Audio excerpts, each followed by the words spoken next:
Catholics in Grenada, like others across the globe, are waiting with bated breaths for that black or white smoke signaling that a pope has or has not been elected. The papal conclave to elect the next pope began today, May 7th, at the Vatican, following the death of Pope Francis on April 21st. A total of 133 cardinals under the age of 80 are participating, and the process is taking place in the Sistine Chapel with no communication with the outside world until a pope is elected. After the first vote earlier today, black smoke emerged from the chapel's chimney. Black smoke means more voting will take place tomorrow. White means there is a new pope. A two-thirds majority, 89 votes, is required to elect a new pope. The conclave may conclude quickly if consensus is reached, potentially by May 8th to the 10th. GBN was in conversation with Father Sean Doggett, parish priest of Our Lady Help of Christians, Beaulieu St. George, who explained the process after the cardinals entered into conclave. Each afternoon, so I expect this afternoon there would be two ballots.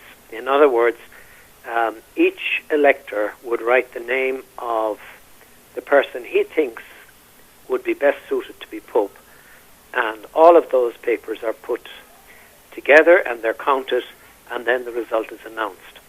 So as you can imagine, with 133 people from different continents and different cultures and different ages and so on, not all would know one another very, very well. So I certainly would not expect a result today from the first two ballots. However, tomorrow there will be two ballots in the morning and two ballots in the afternoon, and so on, continuing each day until somebody emerges with two-thirds majority. Father Doggett added that once an individual has obtained the two-thirds majority and accepts to being the pope, he then chooses a name, which is significant as it gives a general idea on what he hopes to achieve and the theme for his papacy. Now, the interesting thing is that after every ballot, the papers are burned in a stove inside the Vatican. And there's a chimney on top of the hall where they are, and if the smoke comes out black, people will know that they have not reached a decision, that we do not have a two-thirds majority. But if the smoke comes out white, then that's a signal to the whole world that a new pope has been elected. Interestingly then, after he has accepted,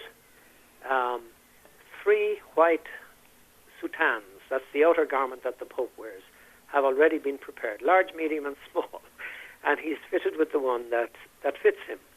And he comes out on the balcony to greet the people in the square.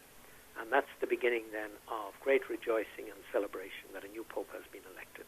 Eyes are set on 4 key candidates, 2 of whom, prior to this process, expressed special interest in Grenada, Father Doggett said.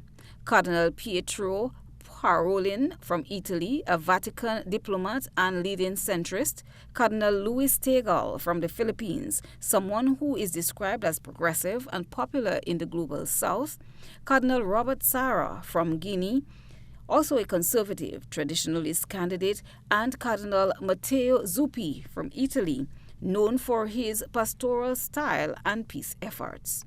I have had the privilege of meeting 2 of the cardinals who are considered, to be possibilities, it's possible they might be elected. One is Cardinal Pietro Parolin, who was the Secretary of State. I had a formal meeting, not private individual, but with a group with him a number of years ago in Rome. And he was very encouraging of the work of the Conference of Churches in Grenada. The other one that I had the great privilege of meeting is Cardinal Peter Turkson from Ghana. And I had a long meeting with him, again with the group, and he had great interest in Grenada, and we chatted for quite a while. According to Father Doggett, it's a wait-and-see approach, and whoever is elected will bring his own unique gifts and spirit to the papacy. Christina John, GBN News.